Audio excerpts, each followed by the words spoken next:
Breaking చూస్తున్న మేనిఫెస్టోపై YCP high command పూర్తిగా దృష్టి సారించింది. త్వరలో మేనిఫెస్టో ప్రకటించేందుకు ఏర్పాట్లు చేస్తోంది వైసీపీ అధిష్టానం. తాడేపల్లి పార్టీ కార్యాలయంలో మేనిఫెస్టో ప్రకటించే అవకాశం ఉన్నట్లుగా సమాచారం అందుతుంది. జగన్ చెప్పాడంటే చేస్తాడంతే అనే నమ్మకం ప్రజల్లో బలంగా ఉందంటున్నాయి వైసీపీ శ్రేణులు. 2019 మేనిఫెస్టోలో 99% హామీలు అమలు చేశామంటున్నారు వైసీపీ నేతలు. ఇక వైసీపీ మేనిఫెస్టోకు సంబంధించి లేటెస్ట్ డీటెయిల్స్ అందించేందుకు మా ప్రతినిధి వినయ్ లైవ్ లో సిద్ధంగా ఉన్నారు. వినయ్, చూస్తూ ఉన్నాం, ఒకవైపు ప్రతిపక్షాలు కూటమిలతో ఎన్నికల ప్రచారానికి వెళ్తూ ఉంటే జగన్ మేనిఫెస్టోతో, బలమైన మేనిఫెస్టోతో మరోసారి ప్రజల్లోకి వెళ్లేందుకు ఏర్పాట్లు చేసుకున్నట్టు తెలుస్తుంది. ఎప్పట్లోగా ఈ మేనిఫెస్టో ప్రకటించే అవకాశం ఉంది వినయ్?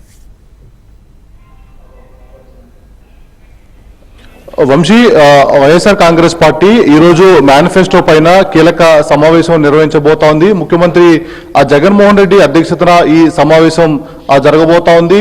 ముఖ్యంగా 2019 ఎన్నికల్లో ఇచ్చిన మేనిఫెస్టోను దాదాపు 99% అమలు చేశారని వైసీపీ నేతలు చెప్తా ఉన్నారు. మరొకసారి ఎన్నికలకు కౌంట్ డౌన్ మొదలైన నేపథ్యంలో ఈ మేనిఫెస్టోతో పాటు మిగిలిన కీలక అంశాలపైన కూడా ముఖ్యమంత్రి జగన్మోహన్ రెడ్డి దృష్టి పెట్టారు. మరి కాసేపట్లో పార్టీ కీలక నాయకులతో సీఎం జగన్మోహన్ రెడ్డి సమావేశం కాబోతా ఉన్నారు. పార్టీ కీలక నేతలు విజయసాయిరెడ్డి, సుబ్బారెడ్డి, సాయిరెడ్డితో పాటు బొత్స లాంటి కీలక నాయకులందరూ కూడా ఈ మేనిఫెస్టో సమావేశానికి హాజరు కాబోతా ఉన్నారు.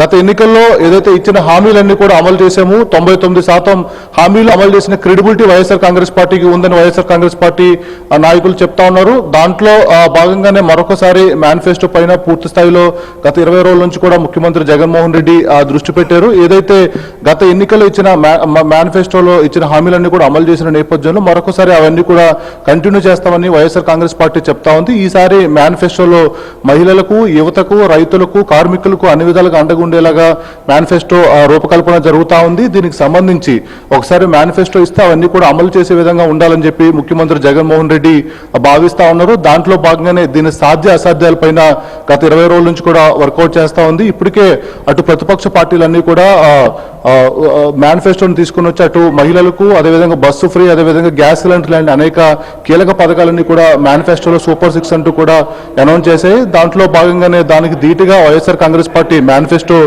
రూపకల్పన జరుగుతూ ఉంది. అందుకనే ఏదైతే నవరత్నాలు ఇచ్చిన హామీలన్నీ కూడా అమలు చేశామని చెప్పి వైఎస్ఆర్ కాంగ్రెస్ పార్టీ చెప్తా ఉంది. మరొకసారి జగన్మోహన్ రెడ్డి ఏమన్నా హామీ ఇస్తే హామీ నెరవేరుస్తారనే నమ్మకం ప్రజల్లో ఉంది కనుక ఆ నమ్మకాన్ని నిలబెట్టుకునే విధంగానే వైఎస్ఆర్ కాంగ్రెస్ పార్టీ మేనిఫెస్టో ఉంటుందని పార్టీ నాయకులు చెప్తా ఉన్నారు. మరోవైపు అటు ప్రతిపక్ష మేనిఫెస్టో కానీ ప్రతిపక్షాలు ఇచ్చే హామీలకి అసలు క్రెడిబిలిటీ లేదని వైసీపీ నేతలు మండిపడుతున్న పరిస్థితి కనిపిస్తా ఉంది. 2014 ఉమ్మడి మేనిఫెస్టోకి సంబంధించి కూడా ముఖ్యమంత్రి జగన్మోహన్ రెడ్డి పదే పదే చెప్తా ఉన్నారు, ప్రశ్నిస్తా ఉన్నారు. ఎందుకంటే గతంలో చంద్రబాబు అనేక హామీలు ఇచ్చారు, 40 ఏళ్ల రాజకీయాల్లో ఉన్నారు, 3 సార్లు ముఖ్యమంత్రిగా ఉన్నప్పుడు కూడా ఇప్పుడు కూడా ఇచ్చిన హామీలన్నీ కూడా అమలు చేయలేదు. తాను 5 సంవత్సరాలు ఇచ్చిన హామీలన్నీ కూడా అమలు చేసిన అటువంటి క్రెడిబిలిటీ వైఎస్ఆర్ కాంగ్రెస్ పార్టీ ముఖ్యమంత్రి జగన్మోహన్ రెడ్డి చెప్తున్నారు. దాంట్లో భాగంగానే మేనిఫెస్టోకి సంబంధించి ఈ రోజు కీలక సమావేశం జరగబోతోంది. అతి త్వరలోనే మేనిఫెస్టోను విడుదల చేసేందుకు వైసీపీ ప్లాన్ చేస్తా ఉంది. వైఎస్ఆర్ కాంగ్రెస్ పార్టీ కేంద్ర కార్యాలయంలో ఈ మేనిఫెస్టో విడుదల చేసేందుకు వైసీపీ ప్లాన్ చేస్తా ఉంది. Vamsi, thank you Vinay.